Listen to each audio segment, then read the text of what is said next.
My maths for you ചാനലിലേക്ക് ഏവർക്കും സ്വാഗതം. ഈ വർഷത്തെ SSLC പരീക്ഷ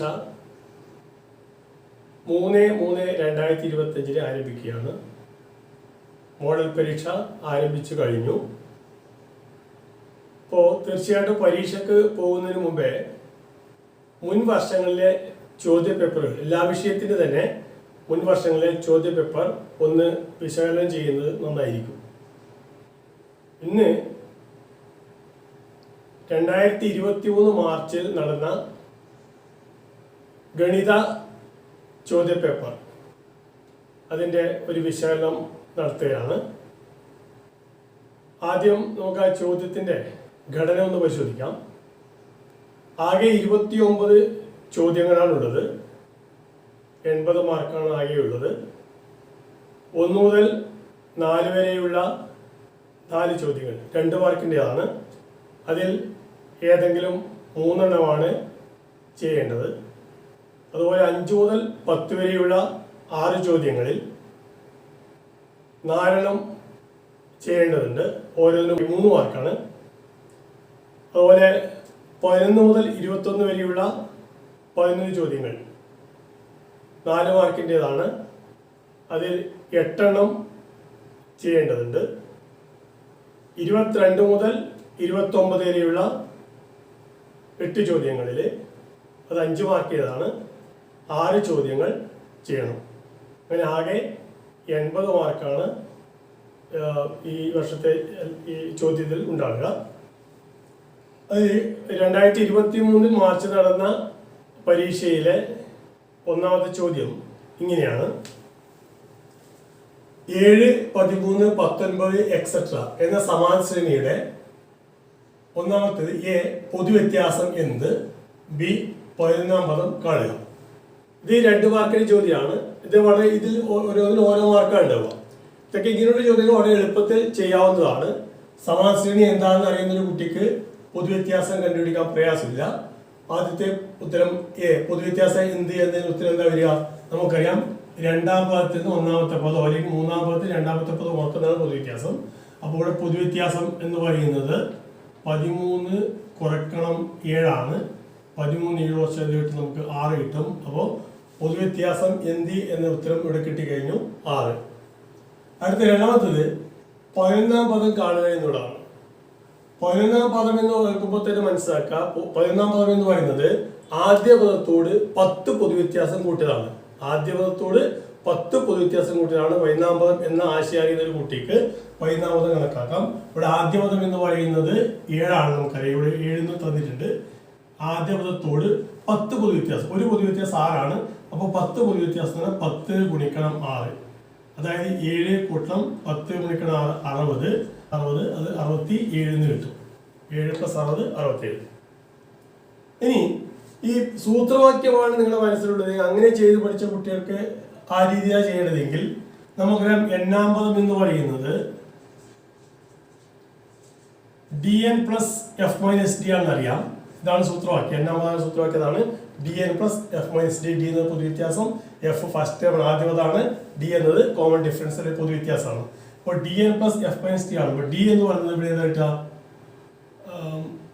d എന്ന് പറയുന്നത് ഇവിടെ 6 കിട്ടും. അപ്പോൾ 6 × n 11ാം പദം n = 11 ആയിരിക്കും. 11 + f - d. f എന്ന് പറയുന്നത് ആദ്യ പദം എന്ന് പറയുന്നത് 7 ആണ്, മൈനസ് d എന്ന് പറയുന്നത് 6 എന്ന് കിട്ടും. d 6 ആണ്. അപ്പോൾ 6 × 11 66, 66 + 7 4 കുറച്ചാൽ 1 കിട്ടും. 66 1 67. ഇതിൽ സൂത്രവാക്യം ഉപയോഗിച്ച് ചെയ്യുന്നതാണെങ്കിൽ അങ്ങനെ ചെയ്യാം. പക്ഷെ ഇതാണ് ഏറ്റവും എളുപ്പം. 11ാം പദം എന്ന് പറയുന്നത് ആദ്യ പദത്തോട് 10 വ്യത്യാസം കൂട്ടിയതാണെന്ന് അറിയുന്നവർക്കാണെങ്കിൽ വളരെ എളുപ്പത്തിൽ നമുക്ക് മിനിറ്റുകൾക്കുള്ളിൽ തന്നെ അതിന് ഈ 2ന്റെ ഉത്തരം നമുക്ക് കണക്കാക്കാൻ വേണ്ടി സാധിക്കും. രണ്ടാമത്തെ ചോദ്യം ഇതാണ്: ഒരു ഫുട്ബോൾ ടീമിലെ 11 കളിക്കാരുടെ ഭാരം കിലോഗ്രാമിൽ ചുവടെ കൊടുത്തിരിക്കുന്നു.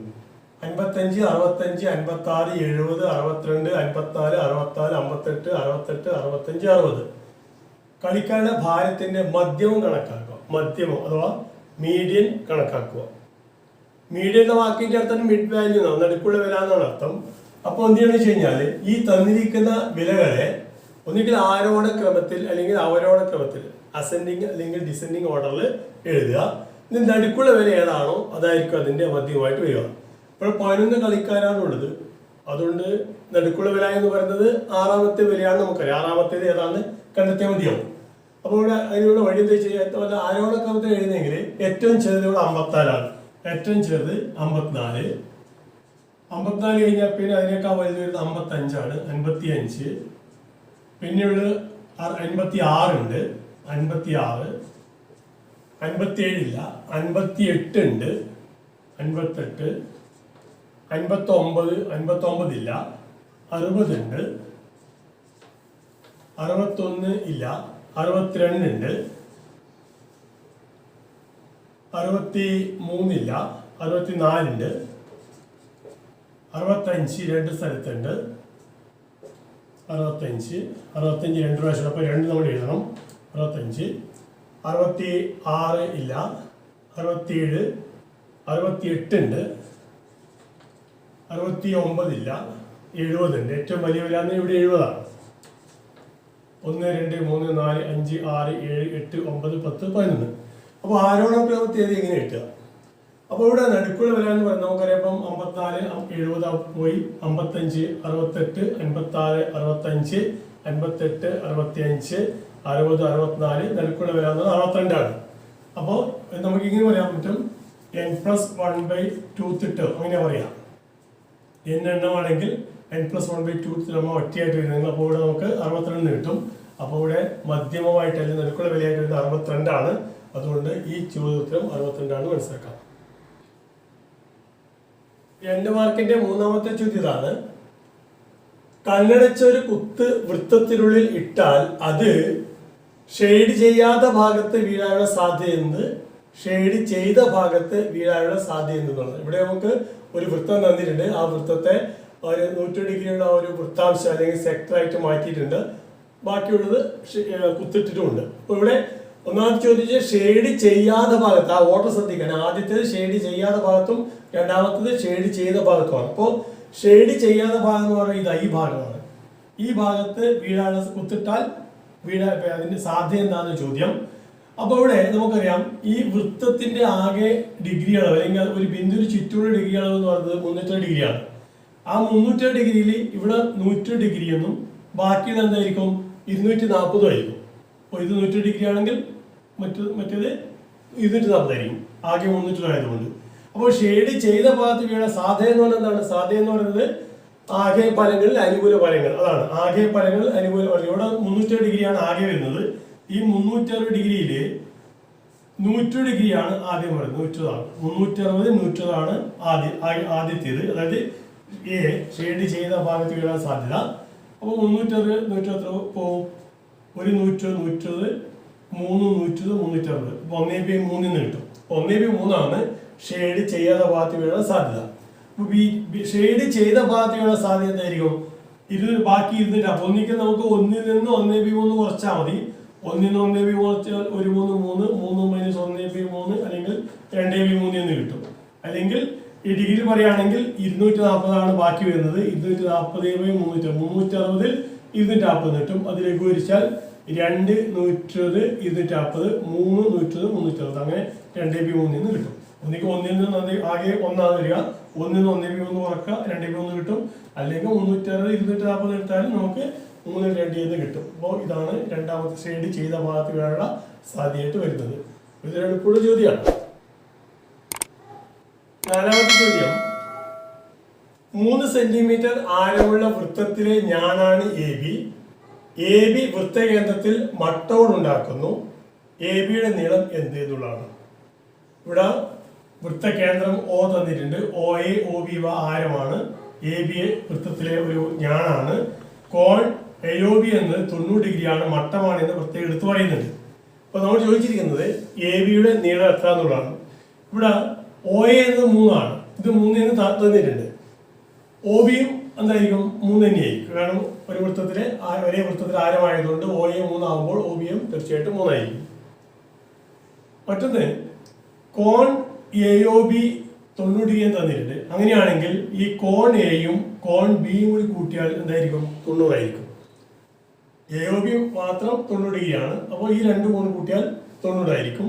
മാത്രമല്ല ഒ എ എന്നതും ഒ ബി എന്നും തുല്യമായതുകൊണ്ട് കോൺ എയും കോൺ ബിയും തുല്യമായിരിക്കും. അപ്പോൾ ഓരോന്നും എന്തായിരിക്കും 45 ഡിഗ്രി വീതമായിരിക്കും. 45 ഡിഗ്രി വീതമായിരിക്കും. അപ്പോൾ നമുക്കൊരു മട്ടത്രികോണത്തിന്റെ വശങ്ങൾ ഇങ്ങനെയാണ്. ഒരു ഒ എ 3, ഒ ബി 3. അപ്പോൾ നമുക്ക് ഈ കണ്ടെത്തേണ്ടത് എ ബി ആണ്.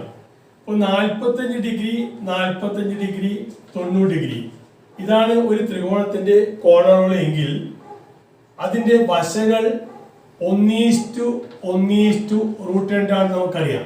1:1:√2.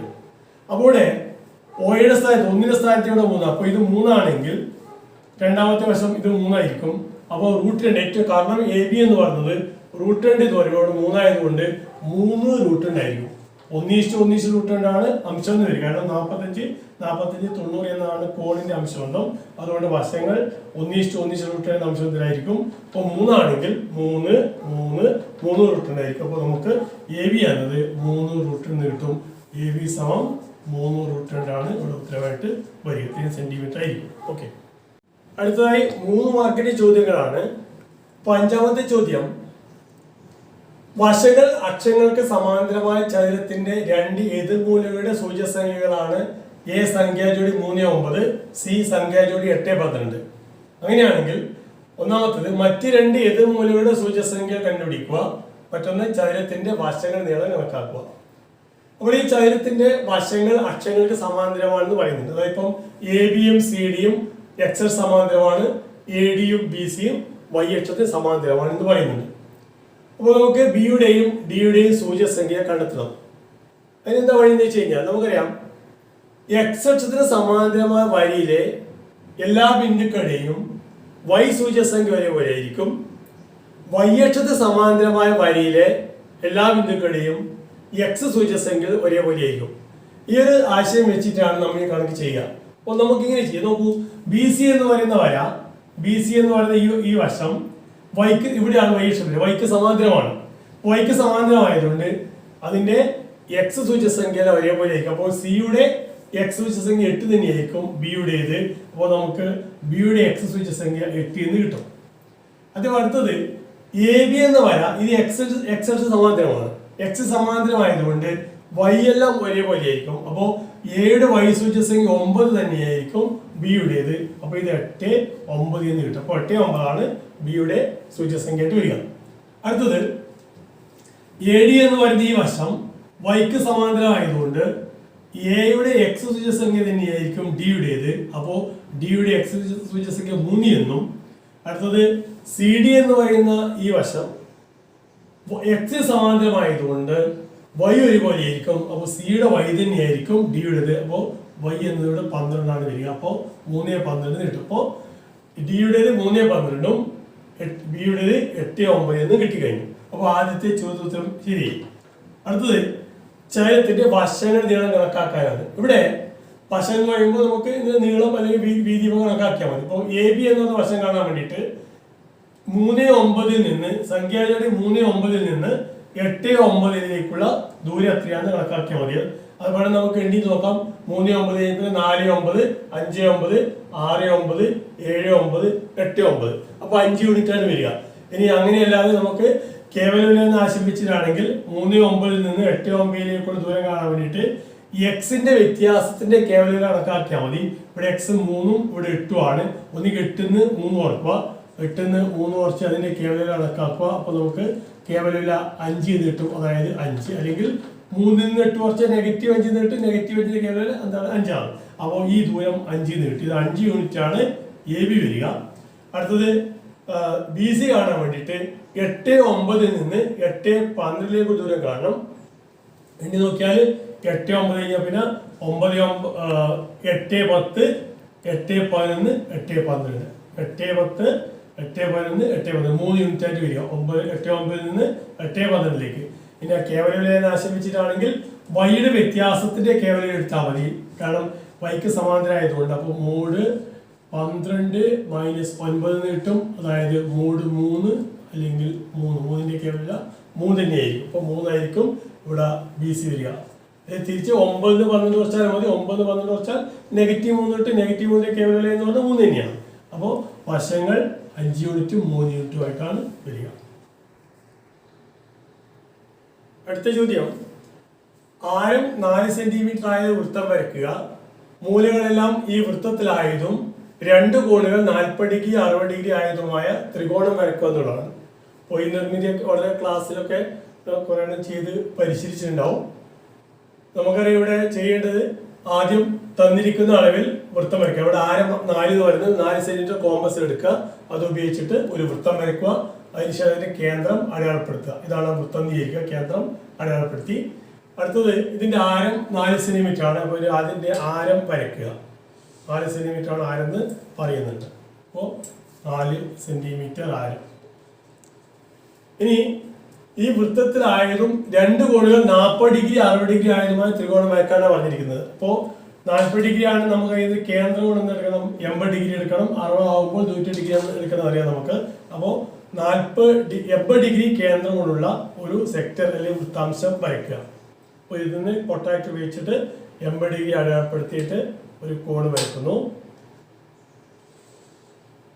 ഇതാണ് 80 ഡിഗ്രിയുള്ള കോൺ വിചാരിക്കുക. 80 ഡിഗ്രി. അടുത്തത് 160 ഡിഗ്രി അടുത്ത വേണ്ടത്. അതുകൊണ്ട് അതിന്റെ ഇരട്ടി എന്ന് എടുക്കുക, 100 ഡിഗ്രി എടുക്കുക. അപ്പോൾ ഇവിടെ 100 ഡിഗ്രിയുള്ള ഒരു കോൺ പിന്നെ പൊട്ടാക്ട് വെച്ച് 100 ഡിഗ്രി അടയാളപ്പെടുത്തുന്നു. ഇവിടെയാണ് നീക്കുന്നത്.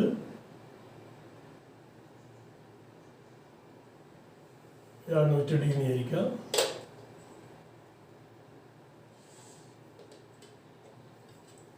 അപ്പോൾ 100 ഡിഗ്രി കോൺ അടയാളപ്പെടുത്തി. അതിനുശേഷം എന്ത് ചെയ്യുക, ഇതിന് നമുക്ക് ഓരോ പേര് കൊടുത്തു. ഇവിടെ എ എന്നും ഇവിടെ ബി എന്നും ഇവിടെ സി എന്നും കൊടുക്കാം. അതിനുശേഷം AB യോജിപ്പിക്കുന്നു.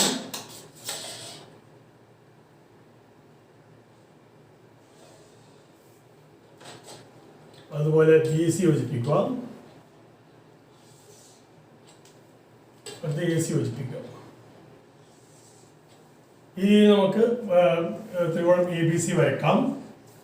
ഒരു തത്വം ഇതാണ്. നമുക്കറിയാം ഇപ്പോൾ കോൺ എ ഇത് O ആണെങ്കിൽ AOB 80 ഡിഗ്രി ആണെങ്കിൽ കോൺ ACB എന്നത് 40 ഡിഗ്രി ആയിരിക്കും. അപ്പോൾ 40 ഡിഗ്രി ഉള്ള ഒരു കോൺ ഇവിടെ വന്നു. അതുപോലെ 60 ഡിഗ്രി വരുമ്പോൾ നമുക്ക് 100 ഡിഗ്രി ആണ്. കോൺ BOC 100 ഡിഗ്രി ആകുമ്പോൾ അതിന് പകുതി ആയിരിക്കും കോൺ 60 ഡിഗ്രി എന്ന് വരും. 60 ഡിഗ്രി. അപ്പോൾ തീർച്ചയായിട്ടും 3 60 40 എന്തായിരിക്കും 100 ആണ്. ഇത് എന്തായിരിക്കും 80 ഡിഗ്രി ആയിരിക്കും. അപ്പോൾ ഈ കോണ് 160 ആയിരിക്കും. 180 കൂടി 200, 200ഉം 160 കൂട്ടിയാലാണ് 320. ഒരു ബിന്ദുവിലുള്ള കോൺ 300 ഡിഗ്രി ആയതുകൊണ്ട് അപ്പോൾ നമുക്ക് ഈ രീതിയിൽ ത്രികോണം വരയ്ക്കാൻ വേണ്ടി സാധിക്കും. 7ാമത്തെ ചോദ്യം, ചുറ്റളവ് 80 സെന്റിമീറ്ററും പരപ്പളവ് 351 ചതുര സെന്റിമീറ്ററുമായ ചതുരത്തിന്റെ വശങ്ങളുടെ നീളം കണക്കാക്കുക എന്നുള്ളതാണ്. ചുറ്റളവ് 80, പരപ്പളവ് 351 ചതുരത്തിന്റെ.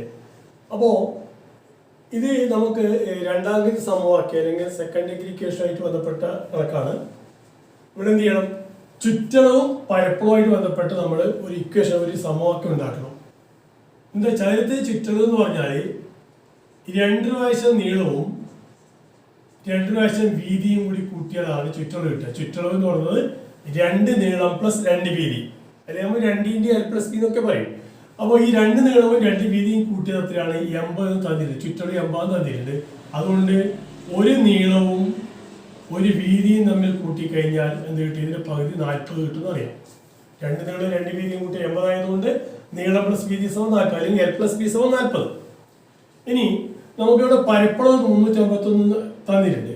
അടുത്തതായിട്ട് നീളത്തെ നമ്മൾ ഒരു X നീളം X എന്ന് കരുതുകയാണെങ്കിൽ വീതി എന്തായിരിക്കും? നീളം വീതിയും കൂട്ടിയതാണ് 40. അപ്പോൾ നീളം X എന്ന് കരുതുകയാണെങ്കിൽ വീതി എന്തായിരിക്കും? 40 - X ആയിരിക്കും. നീളത്തെ X കൊണ്ട് സൂചിപ്പിച്ചാൽ വീതി 40 - X ആയിരിക്കും. പരപ്പളവ് 351 ആണ്. നമുക്ക് ചതുരത്തിന്റെ പരപ്പളവ് എന്ന് പറഞ്ഞാൽ നീളവും വീതിയും ഗുണിച്ചതാണ്. അപ്പോൾ നീളം ഗുണിക്കണം വീതി എന്ന് പറഞ്ഞാൽ X ഗുണിക്കണം 40 - X. ഇതാണ് നീളം വീതിയും ഗുണിച്ചാൽ കിട്ടുക. അത് പരപ്പളവായ 350 തുല്യമാണ്. X × 40 - X = 350. ഇനി ബ്രാക്കറ്റ് ഒഴിവാക്കിയാൽ X × 40 40x minus X × X X² സമം 351 എന്ന് കിട്ടും. ഇനി ഈ 351 നമുക്ക് ഇടതുഭാഗത്തേക്കും ഈ 40x മൈനസ് എക്സ് സ്ക്വയർ എന്നത് വലതുഭാഗത്തേക്ക് മാറ്റുകയാണെങ്കിൽ നെഗറ്റീവ് 351 എന്ന് പറയുന്നത് എക്സ് സ്ക്വയർ മൈനസ് 40x തുല്യമായിരിക്കും. ഈ 351 ഇടതുഭാഗത്തേക്ക് എടുക്കുമ്പോൾ മൈനസ് 351 വരും. നെഗറ്റീവ് എക്സ് സ്ക്വയർ വലതുഭാഗത്തേക്ക് എടുക്കുമ്പോൾ പ്ലസ് എക്സ് സ്ക്വയർ ആയിട്ടും 40x പ്ലസ് 40x ആണ്. അത് വലത്തേക്ക് എടുക്കുമ്പോൾ മൈനസ് 40x ആയിട്ട് മാറും. നമ്മൾ സൗകര്യത്തിന് വേണ്ടി ഇങ്ങനെ ചെയ്യുന്നതാണ്. ഇനി വർഗം പൂർത്തിയായി ഇവിടെ നമുക്ക് എക്സിന്റെ ഗുണകമായിട്ട് വരുന്നത് 40. ഇതൊരു ഇരട്ട സംഖ്യ പകുതിയാക്കാൻ പറ്റും കൃത്യമായിട്ട്. അതുകൊണ്ട് നമുക്ക് എക്സ് സ്ക്വയർ മൈനസ് 40x സമം ഇങ്ങനെയും വേണം പറയുന്നതിന് എക്സ് സ്ക്വയർ മൈനസ് 40x സമം നെഗറ്റീവ് 351. അടുത്തായിട്ട് ഇതിനെ വർഗം തീർക്കുക അല്ലെങ്കിൽ വർഗം പൂർത്തീകരിക്കുക എന്ന തത്വം ഉപയോഗിച്ച് നമുക്ക് ചെയ്യാം. എക്സിന്റെ ഗുണകം നെഗറ്റീവ് 40 ആണ്. നെഗറ്റീവ് 40ന്റെ പകുതി നെഗറ്റീവ് 20. ആ നെഗറ്റീവ് 20ന്റെ വർഗം 400. നെഗറ്റീവ് 40ന്റെ പകുതി എന്ന് പറഞ്ഞാൽ നെഗറ്റീവ് 20 ആണ്. നെഗറ്റീവ് 20ന്റെ വർഗം എന്ന് പറയുന്നത് പോസിറ്റീവ് 400 പറയും. ഇപ്പോൾ രണ്ട് ഭാഗത്തും 400 കൂട്ടിയാൽ X square minus 40x plus 400 സമം നെഗറ്റീവ് 351 പ്ലസ് 400 എന്നായിട്ട് മാറും. ഇനി എക്സ് സ്ക്വയർ ഇത് എക്സിന്റെ ഗുണകവും ഇത് 20ന്റെ ഗുണകമാണ്. എക്സിന്റെ വർഗവും ഇത് 20ന്റെ വർഗവുമാണ്. അതുകൊണ്ട് നമുക്ക് ഇതിനെ എക്സ് മൈനസ് 20 ഹോൾ സ്ക്വയർ നേടാൻ വേണ്ടി പറ്റും. ഇങ്ങനെ ആക്കാൻ വേണ്ടിയിട്ടാണ് നമ്മൾ 400 രണ്ട് ഭാഗത്തും കൂട്ടുന്നത്. അപ്പോൾ എക്സ് മൈനസ് 20 ഹോൾ സ്ക്വയർ സമം നെഗറ്റീവ് 351 400 കൂട്ടുക എന്ന് പറഞ്ഞാൽ 400 351 കുറക്കുക എന്നർത്ഥം. അപ്പോൾ 400 351 കുറച്ചാൽ 49 ആയിരിക്കും. എക്സ് മൈനസ് 2ന്റെ വർഗം 49 ആയതുകൊണ്ട് എക്സ് മൈനസ് 2 എന്ന് പറയുന്നത് പ്ലസ് അല്ലെങ്കിൽ മൈനസ് റൂട്ട് 49 ആയിരിക്കും. അതായത് എക്സ് മൈനസ് 2 സമം പ്ലസ് ഓർ മൈനസ് 7. 49 വർഗ്ഗമൂലം 7 ആണ്. ഇപ്പോൾ റൂട്ട് 49 ആകുമ്പോൾ 49 വർഗ്ഗ റൂട്ട് 49 7 ആയതുകൊണ്ട് പ്ലസ് ഓർ മൈനസ് 7 കിട്ടും. ഇനി ഇവിടെ വെച്ച് രണ്ടായിട്ടും മാറ്റി എഴുതിയാൽ എക്സ് മൈനസ് 20 സമം പോസിറ്റീവ് 7 എന്നോ അല്ലെങ്കിൽ എക്സ് മൈനസ് 20 സമം നെഗറ്റീവ് 7 എന്നായിട്ട് മാറും. എക്സ് എന്ന് 20 കുറച്ചാൽ 7 ആയതുകൊണ്ട് എക്സ് എന്ന് പറയുന്നത് 7നോട് 20 കൂട്ടണം. അതായത് 27 കിട്ടും. എക്സ് മൈനസ് 20 നെഗറ്റീവ് ആയതുകൊണ്ട് എക്സ് എന്ന് പറയുന്നത് നെഗറ്റീവ് 7 പ്ലസ് 20 കിട്ടും. അല്ലെങ്കിൽ തിരിച്ചു 20 7 കുറക്കുക. അതായത് 13 എന്നായിട്ട് മാറും. ഇവിടെ ഇതാണ് എക്സ് കിട്ടിയിരുന്നത്. അപ്പോൾ എക്സ് എന്ന് പറയുന്നത് നമുക്ക് നീളമാണ്. അപ്പോൾ നീളം 27 എടുക്കുകയാണെങ്കിൽ വീതി എന്നത് 40 മൈനസ് 27 13 കിട്ടും. ഇനിയല്ല എക്സിന് വില 13 കൊടുക്കുന്നതെങ്കിൽ വീതി എന്ന് പറയുന്നത് 40 മൈനസ് 27 40 മൈനസ് 13 27 കിട്ടും. അപ്പോൾ അങ്ങോട്ട് മാറിയാണ് വരിക. അപ്പോൾ 27 13 തന്നെയാണ് ഇതിന്റെ നീളം വീതിയായിട്ട് വരിക. അതാണ് അതിന്റെ ഉത്തരവായിട്ട് വരുന്നത്. 8ാമത്തെ ചോദ്യം, സംഖ്യാജോഡി 4 5 സംഖ്യാജോഡി 8 11 എന്നിവ ഒരു വരിയിലെ രണ്ട് ബിന്ദുക്കളുടെ സൂചകസംഖ്യകളാണ്. ഒന്നാമത്തെ ചരിവ് കണക്കാക്കണം, മറ്റൊന്ന് വരയുടെ സമവാക്യം കാണണം. അപ്പോൾ വരയുടെ ചരിവാണ് ആദ്യം കണ്ടുപിടിക്കേണ്ടത്. നമുക്കറിയാം ഒരു വരിയിലെ രണ്ട് ബിന്ദുക്കൾ കിട്ടിക്കഴിഞ്ഞാൽ ഇപ്പം ഇവിടെ ഒരു ബിന്ദു എന്ന് പറയുന്നത് 4 5 എന്ന സംഖ്യാജോഡിയാണ്, മറ്റൊന്ന് 8 11 ആണ്. 8 11. അപ്പൊ ഈ വരിയുടെ ചരിവാണ് വഴി എന്ന് വെച്ച് കഴിഞ്ഞാൽ y വിലയുടെ വ്യത്യാസം ബൈ x വിലയുടെ വ്യത്യാസം, അതാണ് ചരിവ് എന്ന് പറയുന്നത്. അത് നമുക്ക് സൂത്രവാക്യപ്രകാരം എന്ന് പറയാം, ഒന്നുകിൽ y2 minus y1 by x2 minus x1, അല്ലെങ്കിൽ തിരിച്ചു പറയാം y1 minus y2 by x1 minus x2. ഇതാണ് ചരിവ് എന്ന് പറയുന്നത്. y വ്യത്യാസം ബൈ x വ്യത്യാസം, അതാണ് ചരിവ്. ഇവിടെ y2 എന്ന് പറയുന്നത് നമുക്ക് 11 ആയിട്ടും y1 എന്ന് പറയുന്നത് 5 ആയിട്ട് എടുക്കാം. അപ്പൊ ഇത് 11 5 ഇതാണ് y2 y1 ആയിട്ട് വരിക. അപ്പോൾ 11 കുറക്കണം 5 ബൈ x2 മൈനസ് x1. അപ്പോൾ y2 എന്ന് പറയുന്നത് 11 എടുക്കുമ്പോൾ സ്വാഭാവികം എന്തായാലും x2 എന്ന് പറയുന്നത് 8 ആയിരിക്കും. അപ്പോൾ 8 മൈനസ് x1 എന്ന് പറയുന്നത് 4 ആണ്. 8 മൈനസ് 4 എന്ന് കിട്ടും. y2 minus y1 by x2 minus x1 സമം 11 മൈനസ് 5 ബൈ 8 മൈനസ് 4. y വ്യത്യാസം x വ്യത്യാസമാണ്. സമം 11 5 കുറച്ച് കഴിഞ്ഞാൽ 6 കിട്ടും. 6 ബൈ 4 ഇതിനെ ലഘൂകരിച്ചാൽ 3/2 കിട്ടും. അപ്പോൾ 3/2 ആണ് ഈ വരിയുടെ ചരിവ്. അപ്പോൾ ആദ്യത്തെ ഉത്തരം എ കിട്ടിക്കഴിഞ്ഞു. എ എന്ന് പറയുന്നത് 3/2 ആണ്. ഇനി വരിയുടെ സമവാക്യം കാണാനാണ് പറഞ്ഞിരിക്കുന്നത്. വരിയുടെ സമവാക്യം കണ്ടുപിടിക്കുന്നത് ഇങ്ങനെയാണ്. ഈ വരിയിലെ ഏതെങ്കിലും ഒരു ബിന്ദു സംഖ്യാജോഡി എക്സ് വൈ എന്ന് കരുതുക. അപ്പൊ അങ്ങനെയാണെങ്കിൽ ഈ എക്സ് വൈയും 4 5 എന്ന് പറയുന്ന സംഖ്യാജോഡി ഈ രണ്ട് ബിന്ദുക്കൾ ഉൾപ്പെടുന്ന വരിയുടെ ചരിവ് എന്ത് തന്നെയായിരിക്കും? 3/2 തന്നെ ആയിരിക്കും. എക്സ് വൈ എന്ന് പറയുന്ന ബിന്ദുവും 4 5 അല്ലെങ്കിൽ എക്സ് 8 y എന്നോ ഈ രണ്ട് ബിന്ദുക്കൾ ഉൾപ്പെടുന്ന വരയുടെ ചെരിവ് എന്തിനായിരിക്കും 3 പേരുണ്ടായിരിക്കും. ആ ചെരിവ് കണക്കാക്കിയാൽ y വ്യത്യാസം ഇവിടെ y മൈനസ് 5 ബൈ എക്സ് വ്യത്യാസം എക്സ് മൈനസ് 4 y വ്യത്യാസം ബൈ എക്സ് വ്യത്യാസം എന്ന് പറയുന്ന ചരിവ് തന്നെ എന്തായിരിക്കും 3 പേരുടെ തുല്യമായിരിക്കും. ഈ രീതി ഈ രണ്ട് ബിന്ദുക്കൾ ഉൾപ്പെടുന്ന വരയുടെ ചരിവ് എടുത്തു കഴിഞ്ഞാലും നേരത്തെ ചരിവ് ഒന്ന് തന്നെയാണ്. അപ്പോൾ y minus 5 by x minus 4 3 പേരെന്ന് കിട്ടും. ഇങ്ങനെ ഇപ്പോൾ ക്രോസ് ആയിട്ട് ഗുണിച്ചു കഴിഞ്ഞാൽ 3 ഇൻറ്റു എക്സ് മൈനസ് 4 എന്ന് പറയുന്നത് 2 ഇൻറ്റു y മൈനസ് 5 തുല്യമാണ്. y minus 5 by x minus 4 3 പേരുണ്ടായിരുന്നു അങ്ങോട്ട് ക്രോസിൽ ഗുണിച്ചാൽ മതി. അപ്പോൾ 3 ഇൻറ്റു എക്സ് മൈനസ് 4 എന്ന് പറയുന്നത് 2 ഇൻറ്റു y മൈനസ് തുല്യമാണ്. ബ്രാക്കറ്റ് ഒഴിവാക്കിയാൽ 3 into X 3x minus 3 into 4 12 സമം 2 ഇൻറ്റു y 2y മൈനസ് 2 5 10 എന്ന് കിട്ടും. ഇതെല്ലാം ഒരു സൈഡിലേക്ക് മാറ്റിക്കഴിഞ്ഞാൽ ഇവിടെ ഓൾറെഡി 3x ഉണ്ട്. 3x ഈ 2y സമത്തിന് അടുത്തേക്ക് വരുമ്പോൾ മൈനസ് 2y എന്നായിട്ട് മാറും. പിന്നെ മൈനസ് 12 നേരത്തെ ഇവിടെ ഉണ്ട്. ഈ മൈനസ് 10 സമത്തിനടുത്ത് വരുമ്പോൾ പ്ലസ് 10 എന്നായിട്ട് മാറും. സമം എന്താണ് വലത്തുഭാഗത്ത് ഇപ്പോൾ 0 മാറി. 3x minus 2y minus 12 plus 10 0. ഒന്നുകൂടി വിവരിച്ചാൽ 3x minus 2y minus 12 plus 10 എന്ന് പറഞ്ഞാൽ 10 മൈനസ് 12 അത് നെഗറ്റീവ് 2 ആണ്. അപ്പോൾ മൈനസ് 2 നീട്ടും സമം 0. 3x മൈനസ് 2y മൈനസ് 2 സമം 0. ഇതാണ് നമുക്ക് സമവാക്യമായിട്ട് കിട്ടുന്നത്. ഇതാണ് വരയുടെ സമവാക്യമായിട്ട് വരിക. 3x മൈനസ് 2y മൈനസ് 2 സമം 0. അടുത്ത ചോദ്യം, പൊതുവ്യത്യാസം 8 ഒരു സമാന ശ്രേണിയുടെ 6ാം പദം 46 ആണ്. അങ്ങനെയാണെങ്കിൽ ഈ സമാന ശ്രേണിയുടെ 16ാം പദം കാണുക, 21ാം പദം കാണുക. ഇതാണ് ചോദ്യമായിട്ട് വരുന്നത്. ഇവിടെ 6ാം പദം 46 തന്നിട്ടുണ്ട്. നമ്മൾ കണ്ടുപിടിക്കേണ്ടത് ഒന്നാമത്തത് ഈ ശ്രേണി സമാന ശ്രേണിയുടെ 16ാം പദം കാണാനാണ്. 6ാം പദം 46 ആണെങ്കിൽ ആ 6ാം പദത്തോട് 16ാം പദം കാണണമെങ്കിൽ 10 പൊതുവ്യത്യാസം കൂടി കൂട്ടണം എന്നറിഞ്ഞാൽ മതി. 6ാം പദത്തോട് 10 പൊതുവ്യത്യാസം കൂടി കൂട്ടിക്കഴിഞ്ഞാൽ 16ാം പദം കിട്ടും. ഇവിടെ ഒരു പൊതുവ്യത്യാസം 8 ആണ്. അപ്പൊ 10 പൊതുവ്യത്യാസം എന്ന് പറഞ്ഞാൽ എത്രയാണ്? 10 ഗുണിക്കണം 8 80 ആയിരിക്കും. അപ്പോൾ 6ാം പദത്തോട് 10 പൊതുവ്യത്യാസമായി 80 കൂടി കൂട്ടിക്കഴിഞ്ഞാൽ എന്ത് കിട്ടും? നമുക്ക് 16ാം പദം കിട്ടും. അപ്പോൾ 16ാം പദം എന്ന് പറയുന്നത് ആദ്യ 6ാം പദമായ 46നോട് 10 പൊതുവ്യത്യാസമായി 80 കൂട്ടിയാൽ കിട്ടുന്ന 126 ആയിരിക്കും. 46 80 കൂട്ടിയാൽ 126. അപ്പോൾ ഇതാണ് സമാന ശ്രേണിയുടെ 16ാം പദം. ഇനി അടുത്തത് ബി എന്താ പറയുന്നത് വെച്ച് കഴിഞ്ഞാൽ 21ാം പദം കാണുക എന്നുള്ളതാണ്. ഇവിടെ അങ്ങനെ നമുക്ക് 16ാം പദം എന്ന് പറയുന്നത് 126 കിട്ടിക്കഴിഞ്ഞു. ആ 126ഓട് ഇനി എന്ത് ചെയ്താൽ 21ാം പദം കാണാൻ വേണ്ടി 16ാം പദത്തോട് ഒരു 5 പൊതുവ്യത്യാസം കൂടി കൂട്ടി കഴിഞ്ഞാൽ 21ാം പദം കിട്ടും. 16ാം പദത്തോട് 5 പൊതുവ്യത്യാസം കൂട്ടി 21ാം പദം കിട്ടും. അപ്പോൾ 126 എന്ന് പറയുന്ന 16ാം പദത്തോട് 5 പൊതുവ്യത്യാസം 5 ഗുണിക്കണം 1 പൊതുവ്യത്യാസം 8 ആണ്. 5 ഗുണിക്കണം 8 കൂടി കൂട്ടിയാൽ മതിയാവും. അതായത് 126 പ്ലസ് 5 ഗുണിക്കണം 8 എന്ന് പറഞ്ഞാൽ 40 ആണ്.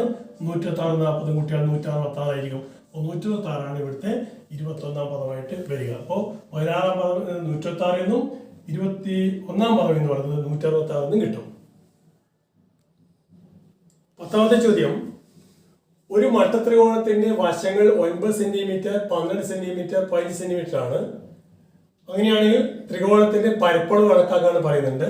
മറ്റൊന്ന് ത്രികോണത്തിന്റെ അന്തർവൃത്ത ആരം കണക്കാക്കാൻ വേണ്ടി പറയുന്നുണ്ട്. ഇപ്പോൾ മട്ടത്രികോണമാണ് തന്നിരിക്കുന്നത്. മട്ടത്രികോണത്തിന്റെ പരപ്പളവാണ് നമുക്കറിയാം, ചെറിയ ക്ലാസ്സിൽ പഠിക്കുന്നതാണ്. ഒരു മട്ടത്രികോണത്തിന്റെ പരപ്പളവ് എന്ന് പറഞ്ഞാൽ നമ്മൾ അര ഇൻറ്റു പാദം ഇൻറ്റു ലംബം, അല്ലെങ്കിൽ 2 ചെറിയ വശം കർണ്ണ ഒഴികെയുള്ള മറ്റ് 2 ലംബവശങ്ങളുടെ ഗുണനഫലത്തിന്റെ പകുതി അര ഇൻറ്റു 9 ഇൻറ്റു 12 ആയിരിക്കും. അര ഇൻറ്റു 9 ലംബവശങ്ങളുടെ ഗുണനഫലത്തിന്റെ പകുതിയാണ് പരപ്പളവ് വരിക. അപ്പോൾ ഇവിടെ ലഘൂകരിച്ചാൽ ഈ 2 12ൽ 6 പ്രാവശ്യം പോകും. 9 9 9 54. അപ്പൊ 54 ചതുരശ്ര സെന്റിമീറ്റർ ആയിരിക്കും ഇവിടെ പരപ്പളവ് വരുന്നത്. അപ്പൊ ആദ്യത്തെ ഉത്തരമായി ത്രികോണത്തിന്റെ പരപ്പളവ് എത്ര എന്നുള്ളത് 54 ചതുരശ്ര സെന്റിമീറ്റർ ആണ്. ഇനി അടുത്തത് രണ്ടാമത് വരുന്നത് ത്രികോണത്തിന്റെ അന്തർവൃത്ത ആരം കണക്കാക്കാനാണ്. അത് ഇതിന്റെ വശങ്ങൾ സ്പർശിച്ചുകൊണ്ട് ഒരു വൃത്തം വരയ്ക്കുകയാണെങ്കിൽ, ഒരു അന്തർവൃത്തം വരയ്ക്കുകയാണെങ്കിൽ അതിന്റെ ആരം എത്ര എന്നുള്ളതാണ്. അവിടെ നമുക്കൊരു സൂത്രവാക്യം അറിയാം. അന്തർവൃത്താരം കണക്കാക്കി ത്രികോണത്തിന്റെ അന്തർവൃത്ത ആരം എന്ന് പറയുന്നത് അതിന്റെ പരപ്പളവിനെ ചുറ്റളവിന്റെ പകുതി കൊണ്ട് ഹരിച്ചാൽ മതിയാവും. അന്തവൃത്ത ആരം എന്ന് പറയുന്നത് പരപ്പളവിനെ നമ്മൾ ഏരിയ എ എന്ന് സൂചിപ്പിക്കുകയാണ്. എ ബൈ ചുറ്റളവിന്റെ പകുതി, ചുറ്റളവിന്റെ പകുതി എസ് കൊണ്ട് സൂചിപ്പിച്ചാൽ എ ബൈ എസ് എന്നിട്ട് ഇതാണ് അന്തർവൃത്താരം. അപ്പോൾ നമുക്ക് എന്ത് ചെയ്യണം? ഓൾറെഡി നമുക്ക് എ കിട്ടിക്കഴിഞ്ഞു, അത് 54ആണ്. ഇനി എസ് കണക്കാക്കണം. എസ് എന്ന് പറയുന്നത് ചുറ്റളവിന്റെ പകുതിയാണ്. അപ്പൊ എസ് എന്ന് പറയുന്നത് 3 വശങ്ങളിൽ നീളങ്ങളുടെ തുക 9 പ്ലസ് 12 പ്ലസ് 15 അതിന്റെ പകുതി ബൈ 2. ഇത് കൂട്ടി എത്ര കിട്ടും നമുക്ക്? 9ഉം 12ഉം 21, 21ഉം 15ഉം 36, 36ന്റെ പകുതി 36 ബൈ 2 അതായത് 18 കിട്ടും. അപ്പൊ എസ് എന്നത് 18 ആയിരിക്കും. നമുക്ക് കണ്ടുപിടിക്കുന്നത് ആറാണ്. ആർ സമയം എ ബൈ എസ് ആണ്. ഇവിടെ എ എന്ന് പറഞ്ഞാൽ 54 നേരത്തെ കണ്ടെത്തി കഴിഞ്ഞു. 54 ബൈ ഇവിടെ എസ് എന്ന് പറഞ്ഞാൽ 18 ആണ്. 54 ബൈ 18 കിട്ടും.